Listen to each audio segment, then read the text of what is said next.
بەناوی خوای بەخشندە و میرەبان خۆشەویستان و ئازیزان لە هەر جێگایەکان سڵاو و ڕەحمەتی خوای گەورەتان لێبێت.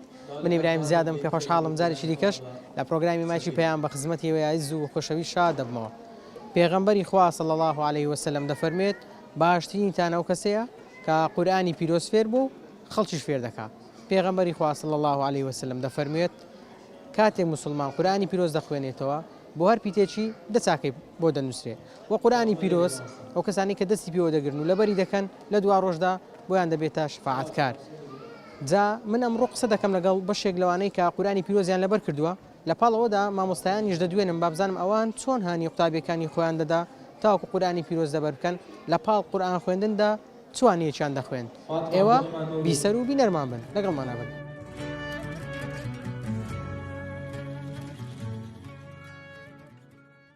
بابزانم چەند دڵخۆشن کە توانیتان قورئانی پیرۆز دەبەر بکەن.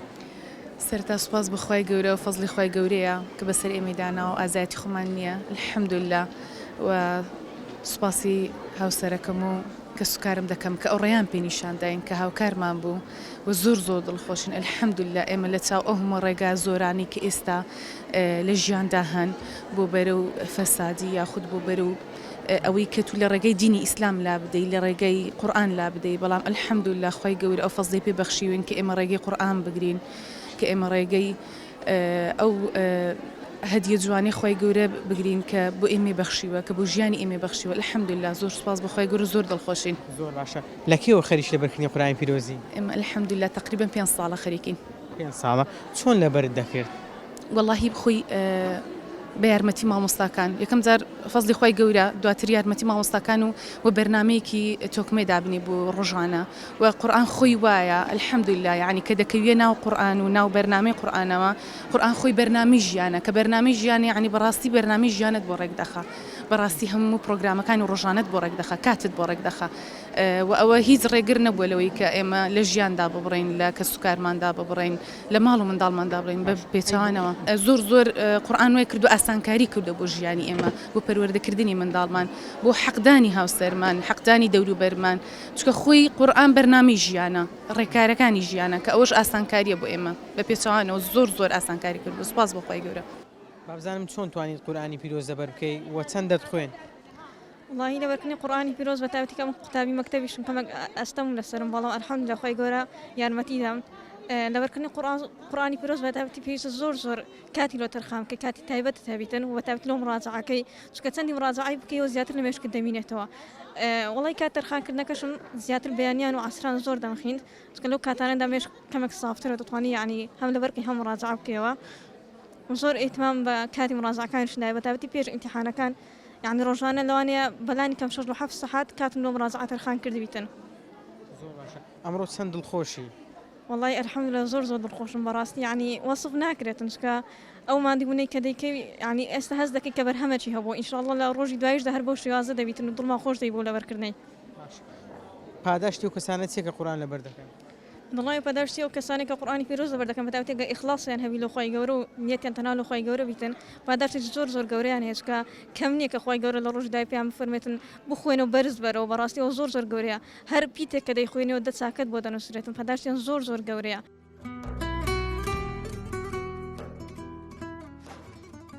السلام علیکم. علیکم السلام ورحمة الله وبركاته. بابزانم چەند دڵخۆشی کە توانیت قورئانی پیرۆز دەبەر بکەین؟ الحەمدوللا بە فەزلی خوای گەورە زۆر دڵخۆشم کەوە هاتیمە ئەو شوێن و جێگای الحەمدوللا 15 جوزئم لەبەر کردیا ئینشاءالله بەردەوامیش دەبم هەتاوەکو هەرسی جوزئی لەبەرکەم.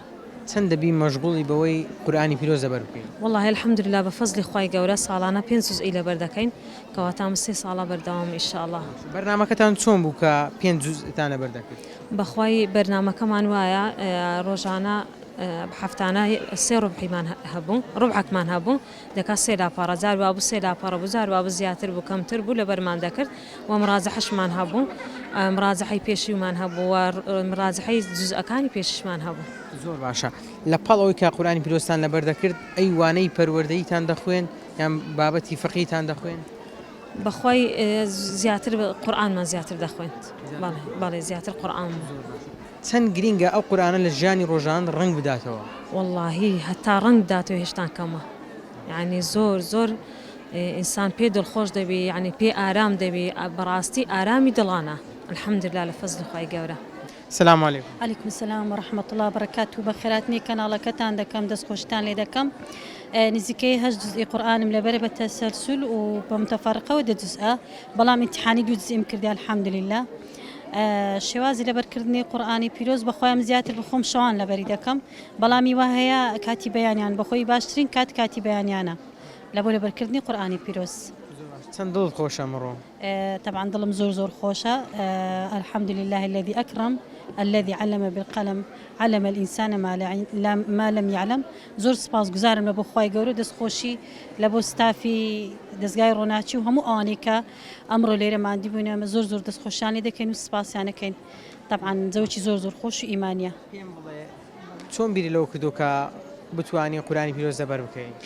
من وەکو کەسێکی نابینا سەرەتا منداڵ بووم، بەڵام زۆر حەزم دەکرد کە لە رادیۆکان گوێم لە قورئانی پیرۆز ڕادەگرت. هەستم لە چەند کە سوکاری دەوروبەرم پرسی، پێیان یعنی هاوکاریان کردم، مسەجل شتیان بۆ پەیدا کردم، ئیتر بۆ شێوە دەستم پێ کرد و دواتر لە دەستگاکان بەشداریم کرد. ڕۆژانە گوێت دەگرت؟ بەڵێ زۆر تامەزرۆی قورئان بووم. دوای ئەوە یعنی فێری ئەو بووم کە چۆن لەبەری بکەم بە کاسێت و مسەجل. زۆر باشە. ڕۆژانە چەند مەشغوڵ دەبوو یان شەوانە چەند مەشغوڵ دەبوو؟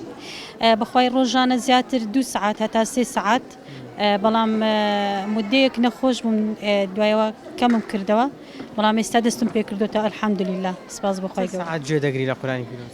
بە خودای ڕۆژانە زیاتر 3 سعات، جار وایە دەگاتە 4 سعات، ڕۆژی وا هەیە 3 سعاتێک ئەوها. هیچ ڕۆژێک هەبووە کاتێکە جێتگرتی لە قورئانی پیرۆز لەگەڵ گوێگرتنەکەشت گریابی؟ بەدڵنیایەوە کاتێک بوو؟ زیاتر ئەو کاتانەی کە یعنی ئەو ئاەتانێک کە باسی قیامەت و مردووبوون و زیندووبوونەوە و ئەوانە، یان ئەو ئاەتانەی سوورەتی محەممەد سوورەتی فەتح کە باسی پێغەمبەر دەکا کە دەفەرمێ محەممەد و رەسوول الله والذین معه أشداء على الكفار إلى آخره. أو جور آياتاني كمثلا باسي قيامة مردبون زندبون وتونيتي دروزبوني مروفو قردون أوانا يتر إنسان. السلام عليكم. عليكم السلام ورحمة الله. بابزانم ئەوڕۆ چەند دڵت خۆشە لێرەی کە بەشێک لە قورئانی پیرۆز لەبەر کردووە؟ وڵای زۆر درم خۆشە بەڕاستی. بەخۆم هەموو هەدەفم ئەوەیە کە قورئانی پیرۆز بتانم هەمووی لەبەرکەم. ئێستاش هەوڵی لە بۆ دەدەم. طبعا لە ماوەی 3 ساڵە من دەستم بە لەبەرکردنی قورئانی پیرۆز کردیا، لەبەرەوەیە من پێشترێ خوێندن و شتم هەبوو نەمدەتانێ ڕاستی. بەڵێ. ئەی چۆن بەو دوایە دەستت پێ کرد کە قورئانی پیرۆز لەبەر بکەیت؟ وڵای خوێندن و شتم تەواو بوو، یعنی لۆ گوتییان قورئانی پیرۆز لەبەر چی هانی دەدای چێ لەگەڵت بوو؟ وڵی ماری بەگشتی لەگەرم بوون کە قورئانی پیرۆز لەبەرکەم. بەس بەخۆشم زۆر حەزم لێ بوو. ڕۆژانە جێم لە جزئەک 2 جزء لە قورئانی پیرۆز ڕادەگر، لێیە یعنی فکرەی ئەوەی کە تەمێشکم کە قورئانی پیرۆز لەبەرکەم. ڕۆژانە چەند دووبارەت دەکردووە تا بتوانی لەبەری بکەین؟ وڵی زۆر دووبارەی دەکەینەوە هەتا بتانین لەبەریکەین. بە خۆمان بە جیهازە چی دەخینین پێی دەڵێن فلاش پلەیر، میمۆری دەخوا گەڕانەوە ئەوەی هەیە، ینی دەتانی مەسەن ئاەت بگەڕێنەوە.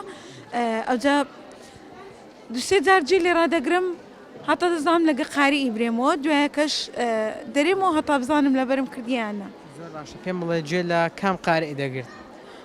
وەکو لۆ جێ لێ ڕاگرتن یان لە بۆ خوێندن؟ لە بۆ ئەوەی کە لەبەرکەیت دەنجی کامیانت پێ خۆش و جێ لێ دەگرت؟ وڵی بە منشاوی زۆر دەخین. بەڵێ. چەند دوعات کردیە خوا لۆت ئاسان کە بتوانی بە ئاسانی لەبەریکەی؟ وڵی زۆر دوعام کردیا. دەستخۆشیشم لە بۆ ئەوانەی کە لە دەستگای ڕووناچینە زۆر یارمەتیمان دەدەن، مامۆستایەکان ستافی دەستگای ئەو هەڵەیان لەو مەڕەخساندیەکەمە بتانین قورئانی پیرۆز لەبەر بکەین. خوای گەورە سەرکەوتوت کا و خوای گەورە لێت قبوڵ کا. زۆر سپاس، دەستین گۆش خۆش بی و سەرکەوتو بن ئینشاءالله. سلام علیکم. عليكم السلام ورحمة الله وبركاته. ئەمڕۆ چۆنە لێرە ئامادەی هەر بۆ دڵخۆشی خۆت هاتوو یان کەس کارت هیچیان لێرە ئامادەن؟ بسم الله الحمد لله الصلاة والسلام على رسول الله اللهم صل على سيدنا محمد وعلى آله وصحبه وسلم الحمد لله لخدمة كاركاني قرآن خواي قورة بخدمة كاري قرآن استعمامك إن شاء الله تقريبا ما وشي باش الحمد لله لخدمة قرآن أوي بكات برنامج يعني الحمد لله نغم من المشكلة ما ريسكاري لنا كاتن أوي بكات منهج يعني خوي عشاء بابزان وەکو مامۆستا بووی بۆوان؟ بله الحمد لله خدمة كار دارمان ما مصابين خدمة كار إن شاء الله سەلامەتتانکە خوا لێتان قبوڵکە پێم بڵێ چەند قوتابیت هەبوو و چۆن فێر دەکردن کە قورئانی پیرۆز لەبەر بکەن و ماوەی چەند بوو لەگەڵیان بەردەوام بوو؟ والله أولي بدايتنا وشي طلبين ومردقر مرحلة هيك مردقر يا كم زاد إخلاصيت استقامة وإخلاصية بداية يعني بيركني قرآن هم زاد هم قلنا ببنا طبعة شي قرآني دبي كعملتان قرآني بي لو نفسي خوتان لو خيزاني خوتان دوري باري خوتان رنگ دانو وتان هبي شارني أنقو قرآني لبرد كان طاو نصي قرآني لبركان دانا رنگ دانو وتان هبيتن يعني فێر دەکردن کە کار بە قورئان بکەن بالضبط كابي بكان سو زور هي دبيني زور كس هي قرآن لبرا خاصة حزاين دين ديت مشاك أهلي قرآن بزانا هيت كاريش بناكا بله چۆن هانی قوتابیەکان دەدا بۆ ئەوی بەردەوام بن؟ بەخوای ئەوەی لەگەر قوتابیەکان دەکرد قەنەعەتە بە گوندارەکانی خۆم ناکەم ئەوەندە بە گیان و بە حەیات و بە قوربانی لەگەریان دەکەم بە نەرمی لەگەریان دەکەم سەبارەت ئەوەی دانەبڕێ پێش دەچی لە هەندێک شوێن گریاوی خوا دەزانی ئامە تو بیلا دەزانێ بەڵام حەسەب قسەکانت دواتی دەگەم لە هەندێک شوێن گریابی بە تایبەتی لە خوێنەوەی هەندێک ئاەت لەوانەیە بەدەست خۆت نەبوو زۆری لەو کۆرانە لەو کۆڕ و لەو مەزریسانە ئینسان هەستەکاتن کە مەلایکەی خەتەی خوای لەگەردا دەبەزن لەگەردا دەبەزن دوعای خێر لێ دەکەن بە جۆش خۆشەوە لێ الحمد لله رێ والله شت کەمێک پڕە خوای گەورە لە ئەهلی قورئان حسابمان بکە یا ڕەبی ببنی ئەهلە خاصە لەلای خوای جان ئینشاءالله ئینشاءالله دەستای سۆزوی خوا لێتان ڕازی بی یا ڕەبی خوای گەورە بەردەوامتان کە ئینشاءالله مامۆستا ئەمڕۆ دەبینین کۆمەڵی خوشی بەڕێز قورئانی پیرۆزیان لەبەر کردووە هەیانە تەواوی قورئانی پیرۆز هەندێکیان بەشێک لە قورئانی پیرۆزیان لەبەر کردووە جا پاداشتی و کەسانەی کە قورئانی پیرۆز لەبەر دەکەن و دەستی پێوە دەگرن چییە؟ بسم الله الرحمن الرحيم الحمد لله والصلاة والسلام على سيدنا محمد بيقمان قرآن پاداشتەکەی زۆرە ئینجا مەراحیلی هەیە طبعا خوێندنەوەی هەیە کە فێربوونی هەیە کە پێغەمبەری خوا لە حەدیثەکەی بخاري كإمام عثمان لما نجرتك أفرمي خيركم من تعلم القرآن وعلمه طبعا باشترين في غمر إخوة عليه الصلاة والسلام باشترين واسفيان دكاتن إنزا أوام أوي كجوية دقري هم باداشت خوية أوي كخلشي دي فير دكاتن وفير دبين خلش فير دكاتن بقما مستا أو خيريكية يعني كبي غمر إخوة الصلاة بو واسفي باس كرديا فعشان لبركردن ماني حفظ ماني كا خوای تبارك وتعالى سورة العنكبوت بأوتوا العلم ناوي عند بعضهم بل هو آيات بينات في صدور الذين أوتوا العلم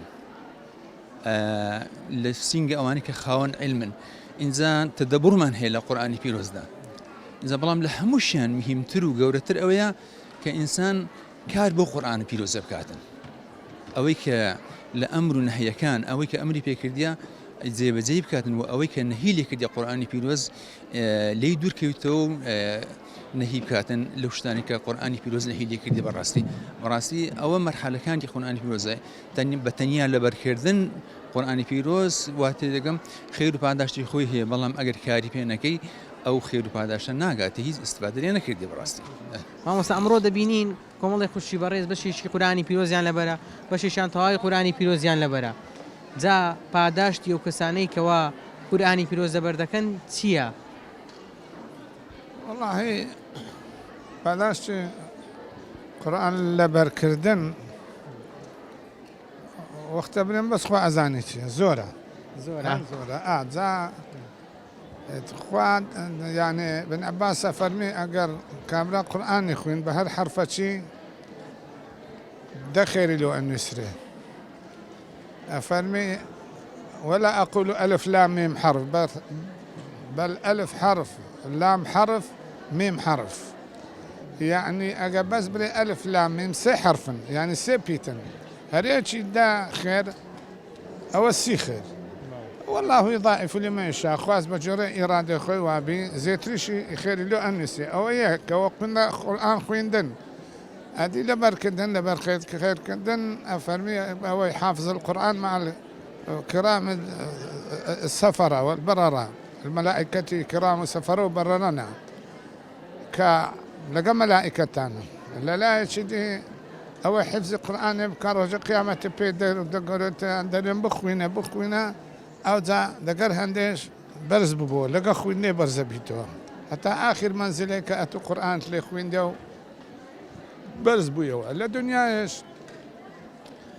قرآن خوين دن يعني ريروني أو مسلمانية ك قرآني أخويني شنك قرآن هدايته وتريب شاندانا دتيني تسري راس اگر قرآن بخوين وتيبقان براستي او معناوي ريرو النبي وقد تعالى هدايته ده قرآن خوين شفايا زور نخوشي هنا دبيني بقرآن قرآن لسخوين شفايا وننزل من القرآن ما هو شفاء ورحمة للمؤمنين لبركدني جنان لو قرآن يعني خويندني جنان لو قرآن طبعا زور باشا هذه لبركدين لقد بركدينيان اگر زامين بن لفكريان ناسي تو ابي زور باشا بس ما ترسي اوي وابيشن قرآن لبرك انها تزاحير نزيرك نو بيرو هوشان تيجو باشا ميرجا كانوا كذا كوننا مارو من دار شلوانية يعني وفكريان نبيني أولي أنا ولبرت سنوي قرآن بسنية وأقل إهمالي بحرامشة وبيغمبر صلى الله عليه وسلم نهي كديا لوي كامرا قرآني لبر بدواش لا لبركاتو بلام أمة الإسلام همو قرآن يعني لبربي يعني زوريني قرآن يعني لبربي زور باشا أبيته هو كاري أوي قرآن حد هم الدنيا بسوت قرآن نبر النافة وتلو شو كان عندك هذا من يحافظ القرآن بالقرآن يعني حفظ بيتن ولا بربخ إنه بتوان أخوان قاست القرآن هذا ناجي يتعرى بقيامة تروج قيامته بس أقايد قرآن نسخة قرآن إنما أوي لبريتي أتوان نسخة كيبني سيتو وتشخوي دواد زلت كانوا وتشخوي أمينه ما أوزا يعني براستي أو جناني كقرآن اللي بركان جني صالحين وجني بأخلاق نور بيكونوا يعني إن شاء الله أخوة تعالى بيان برزكاتو بركتان داويتو بركتان داويتنا مارو ميردو من دارو يعني أجمد الشان نبي هر بركتان أكيد دو ماري كتدا أجين آمين يا رب العالمين. سبب چەند دڵتان خۆشە دەبینی کۆمەڵی خۆشێک ئەمڕۆ بەشیشاتەوەی قورآنی پیرۆزیان لەبەرە بەشێکی دیکان چەند جوزئێک لە قورآنی پیرۆزیان لەبەرە و بەگشتی ئافرەتان چ ڕۆڵێکیان هەیە لە نێو کۆمەلگا لە بابەتی پەروەردەی لە ئاراستەکردنی خەڵک بەڵێ بەناوی خی گەورە مهرەبان زۆر سپاس بۆ کەناڕەکەتان کە دەرفەتتان پێدەنگ چەند وتەیەک لە ڕۆژە پیرۆزە کە کۆمەڵێک لە هەلگرانی قورئان لە خوشکە بەڕێزەکانمان بۆنەتە هۆی ئەوەی کاترایەکی ڕۆشن لە ماڵەکەی خۆیان لە گەڕەکەکەی خۆیان لە وڵاتەکەی خۆیان پێ بکەن ئێمە بە هەلی دەزانین ئەو خوشکانەی کە جگەلەوەی کە هەڵگری قورئانن دڵیان بە قورئان ڕۆشن بۆتەوە لە هەمان کاتدا دڵی کۆمەلگا و عائیلە و خێزانەکانن گرنگی ئافرەت لەوەدایە مامۆستای بەڕێز ئەگەر هاتوو ئافرەتێک هەڵگری ئەو پەیامە بێ هەڵگری پەیامەکەی ڕەسوڵ الله بێ صلی الله عليه وسلم دەبێتە هۆی خێر و خۆشی و چاکە لەناو ئومەت لەناو خێزان لەناو گەلاندا ئێمە دەبینین دەگەڕینەوە سەر ئەو وتە بەڕێزێک کە دەڕێ ئەگەر ئافرەتێک هاتوو ئیدا صلحت امرأة صلحت المجتمع ئێمە ئەگەر ئافرەتانمان هەڵگری قورئان ببنە هۆی چرای ڕۆشنی ماڵەکان دەبینین منداڵێکی ڕۆشن منداڵێکی پێگەیشتوو منداڵێکی تێگەیشتوو منداڵێکی سەرکەوتوو بۆ ئەو گەلە و ئەو کۆمەلگایە بەرهەمدێ کە منداڵ سەرکەوتوو بوو کۆمەلگاش سەرکەوتوو دەبێ بە هەمان شێوە ئێمە تەرکیز دەکەین لەسەر ئەوەی کە خوشکانمان ببنە هەڵگری قورئان بەڵام لە پاڵ ئەوەشە خوشکانمان دەبێ ڕۆڵی کاریگەریان هەبێ لە بانگەوازە چونکە ڕەسوڵ الله صلی الله عليه وسلم لە کاتە هەرە ناسکەکانیدا کە وەحی بۆ دابەزی چۆ لای خێزانەکەی پاڵپشتی کرد کەواتە ڕۆڵی ئافرەت زۆر گرنگتر و چاکترە لە پیاوان بەڵکو هاوشانی پیاوان و زیاتریش کە کاریگەریەکی زۆری هەیە بۆ ئەوەی ئەو کۆمەڵگەیە بە پاکی و بە چاکی هەر خێزانێک هەرمارێک ژنێکی ڕۆشنبیر ژنێکی پەیام هەڵگر ژنێکی قورئان لە سینەی تێدا بێ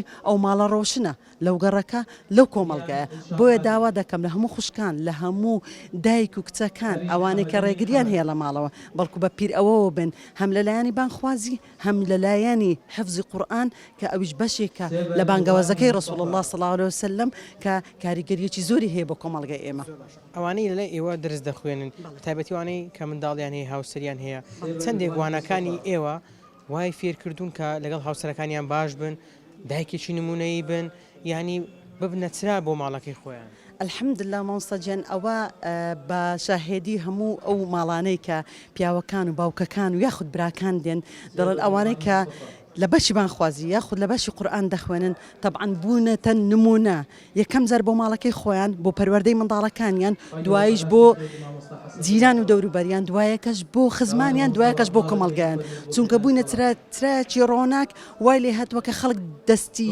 شاهێدیان بۆ نیشانە دەکات لە ڕووی پەروەردە و ئەخلاق جوانی و ڕەوشت بەرزیەوە مامۆستاوای لێ هاتووە کە ئەو خەڵکە ئەو گەڕەکە دەڵێن فلانە مامۆستای لێ لە فلانە جێگە هەر بەبێ ئستثنا هەر دەستگایەک بە دەستگا ڕووناچی بە نمونە هەموو دەستگاکانی ترش بوونەتە هۆی ئەوە کە سورای ڕۆشنی منداڵی پەروەردەکاریان دەرچوو مامۆستاجان هەر ماڵێک منداڵی پەروەردەکاری لێ دەرچوو مجتەمەعی پەروەردەکاری لێ دەردەچێت چەندت خۆشە لێرەی ولا دڵم زۆر خۆشە ئەوڕۆکە لێرە بە زۆر دەرت خۆشە بەو دەرسەی بۆ قورئانەی بۆ قورئانەی قورئانی خۆشە بە قورئانی بە مەدرسە قورئانی دڵم خۆشە بە مەجلیسی قورئانی زۆر باش چێت لێرەیە ئەوڕۆ ئەوڕۆ خزمیت بە لێرە هەیە چەند جێ لە قورئانی دەگری وەڵڵاهی من جێ لە قورئانی دەگرم هەرمەدار ماکەم لە خۆمی جێ لێرا دەگرم دلت پێ خۆشەوە نیە ئەوڵەتم مەئات قورئانە خۆشە مەئات قورئان دەجم لەبتەوە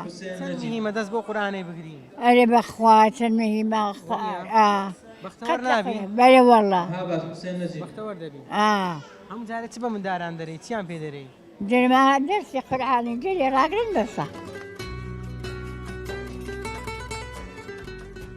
سلام علیکم علیکم السلام ورحمة الله ئەمڕۆ دەبینی کۆمەڵی خوشی قورئانی پیرۆزیان لەبەر کردووە چەند دڵت خۆشە الحەمدلله لەوەی کە ببینین چەند قورئان خوێنەر و حافزانمان زۆرتر بێ ئەمە زیاتر دڵمان خۆش دەبێتن چکە ئەمە دەزانین ئەوە چەند ئیسیفادەی دەبێتن لە بۆ کۆمەڵگامان خۆت لە قوتابی قورئانی یان لە بەشی بانگەوازی من خۆم قوتابی بانخوازی لە دەستگای ڕووناکی چەند دەبێ لەوێ قوتابی وەچی فێرکراوی چیان پێگوتووی بەڵێ لە بۆ ماوەی 2 ساڵ دەبێتن ئەمن یعنی ئێستا قۆناغی بانخوازی لە دووەم ساڵیمە و ئەوەی ئەمە فێر دەبین ئەوەیە کە ڕۆڵی مەچیە لە ناو کۆمەڵگا وەکو ئافرەتێک پێم بڵێ ڕۆڵتان چییە ڕۆڵی مە زیاتر بڵاوکردنەوەی ڕۆشنبیریە و پەروەردەکردنی نەوەچی ئاستبەرزە چونکە ئەمە هەر بێت و قورئانی لەبەرکەین یان حەفظ بکەین یان قورئانەکەی ئەگەر بێت و ئەمە وەری نەگرین بە تێگەیشتنەوە ئەمە ناتوان هیچ لەگەڵ بکەین و ئەمەش ڕۆڵی ماوەکەوەیە وەکو دایکەکە ئەم قورئانەی لەبەر بکەین و بە تێگەیشتنەوە باسی بکەین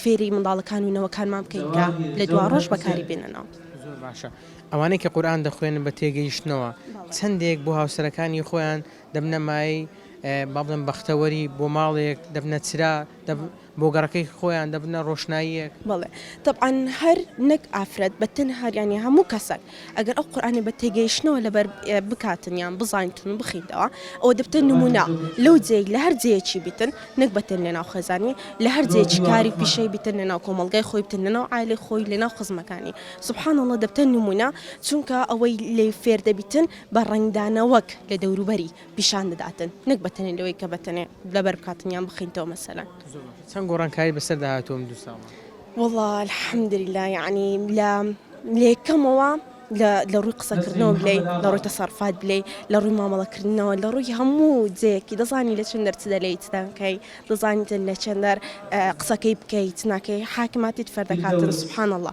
ینی هەم بەتەنێ ئەوە نیات و وەربگری شتەکان بخیندێتن تەواو لێ بگڕێتن لە بە ئەو ساڵ لە بە ئەو جێت بیتن بالفعل ینی بە فعلیەن و کرداریەن ئەمە تەطبیقی دەکەینەوە والحەمدلله دەنگمان دایتەوە بە کورتی ئەمە کۆتا پرسیارمە ئافرەت دەتوانێت کاریگەریەکی ڕاستەخۆ لەسەر بەرەو پێشبردنی کۆمەلگا هەبی؟ زۆرتر زیاتر لە پیاوان چونکە ئەگەر ئەمە باسی ئافرەت بکەین هەر ئەو ئافرەتێ ئەو کۆمەلگای پێش بێخیتن هەر ئەو ئافرەتەش ئەوەوەی پێش بێخیتن بەخۆی لە هەر دەوڵەتێک ئەگەر بێت و ئافرەتەکەی بەهێز بیتن دەوڵەتەکەش بەهێز دەبیتن بەس ئەگەر بێت و ئافرەتەکەی دواکەوتوو بیتن و بەدوو ئەشێ ینی شتی لاوەکیەوە بیتن دەوڵەتەکەش بەو دەرەجێ بە پێش ناکەوێتن وەک ئەوەی کە ئافرەتەکەیان بەهێز بیتن. باش مامۆستای بەڕێز سپاس دەکەم سەلامت یاخۆ بەخێر بێت. چەند قورآانی پیرۆز دەبەرە؟ سپاس بەخوای گەورە ئینشاءالله ساڵ نزیکەی سیەکانە. سی جزئی والله. زۆر باشە. مامۆستا چۆن لە بۆ سی والله.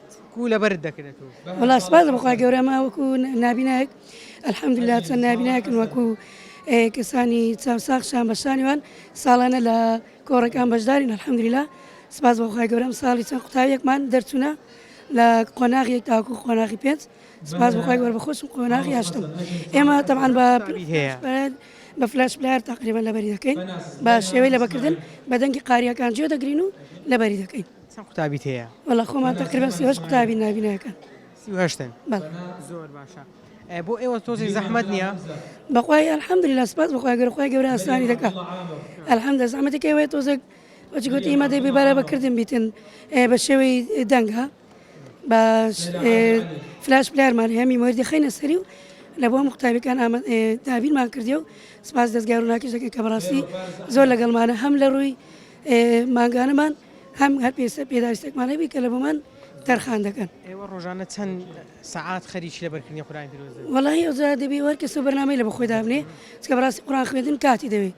ئەم نەکو خۆم ئەگەر ینی لە بۆ خەڵکیش ڕۆنی کەمەوە بەیانیان لە دوای نوێژ نزیکەی ساعاتێکونی بۆ 2 ساعت دەخوێنم وە چێشتانە تاوەکو نزیکی 12 نزیکی ساعتێک زیاتر ئەوە دیکە تاوەکو کاتی خواردنی نێوڕە و ئامادەکردنی خۆ دەزانی ئافرەتی شماڵی لە بندەستیا و عەسران هەروەتر تاوەکو مەغریب عیشایان تاوەکو برین کاتی دەون و یازانی کاتم زۆر دایتە قورآن بەڕاستی. باشە پرسیارێکی تایبەت بکەم لە دوای خوێندنی قورآانی پیرۆز چ دوعایەکی زۆر دەکەی؟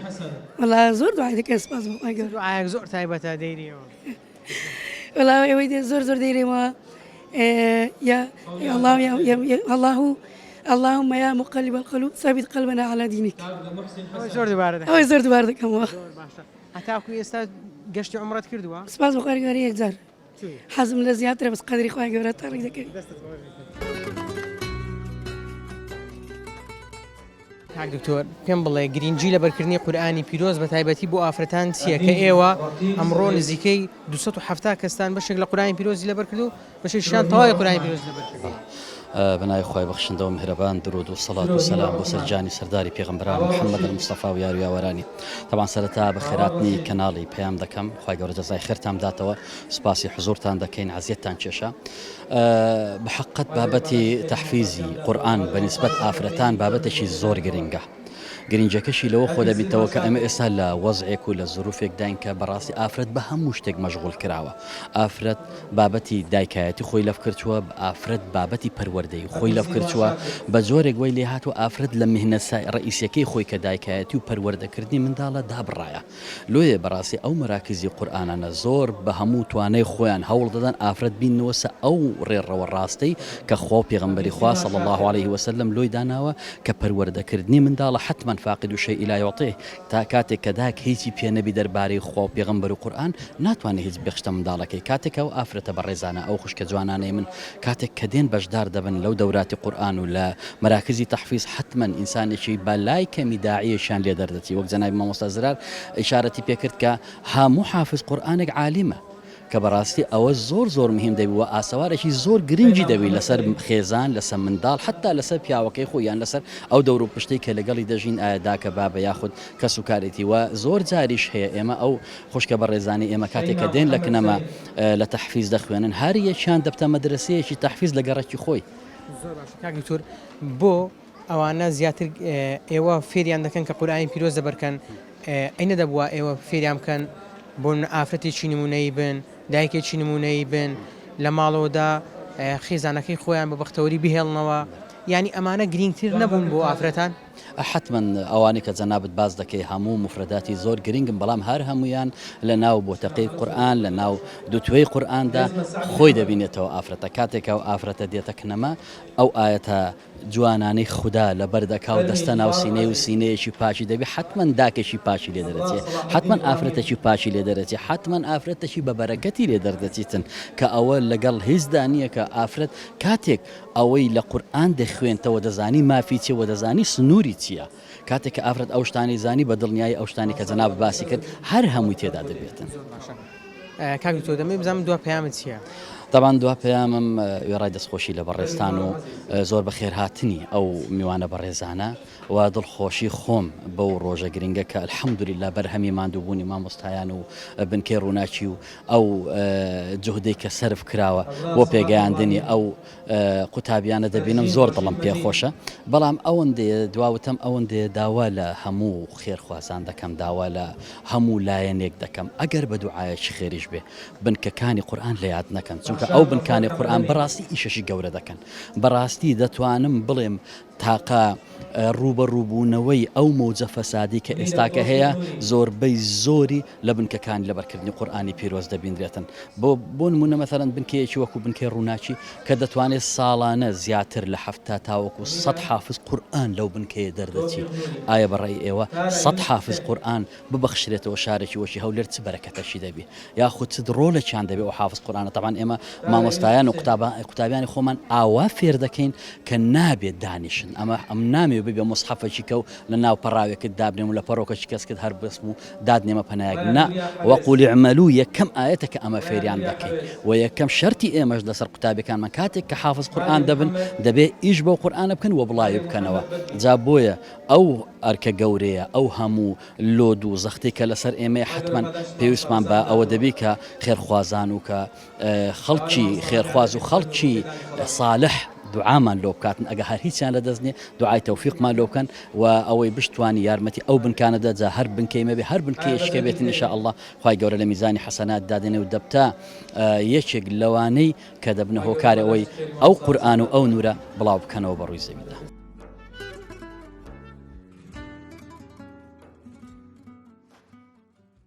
بەڵایزان و خۆشەویستان ئەوەی کە گوێبیستی بوون سەرنج و تێڕوانی بەشێک لە قورئان لە بەران بوو لەگەڵ وتەی بەشێک لە مامۆستایان ئەوەی لێرەیە و جێگای دڵخۆشیە کۆمەڵێک ئافرەت توانیتیان قورئانی پیرۆز لەبەر بکەن و ئەمڕۆ خەڵات دەکرێن هەر موسڵمانێک کە پیتێک لە قورئانی پیرۆز دەخوێنێتن دەچاکەی بۆ دەنووسرێتن و ئەو ماڵانەی کە قورئانی پیرۆز تێدا دەخوێندرێ مەلائیکەتەکان دەیبینن بە تایبەتی لە شەواندا کە ئەو ماڵانە چەندە ڕووناکن لە چاو ماڵەکانی دیکە و هەر ماڵێک کە قورئان لەبەری هەیە کە قورئانی تێدا دەخوێندرێ ئەو ماڵە پڕە لە بەختەوەری پڕە لە ئاسوودەی بۆیە تاوەکو لە ژیان داین پێویستە دەست بە قورئان بگرین بۆی قورئان لە دوا ڕۆژدا بێتە شەفاعەتکارمان و سەرکەوتوی ئەم دنیایە و ئەو دنیاش بین دەبێت دەست بە قورئانی پیرۆزەوە بگرین تا پرۆگرامێکی دیکە بەخوای گەورەتان دەسپێرم خواتان لەگەڵ.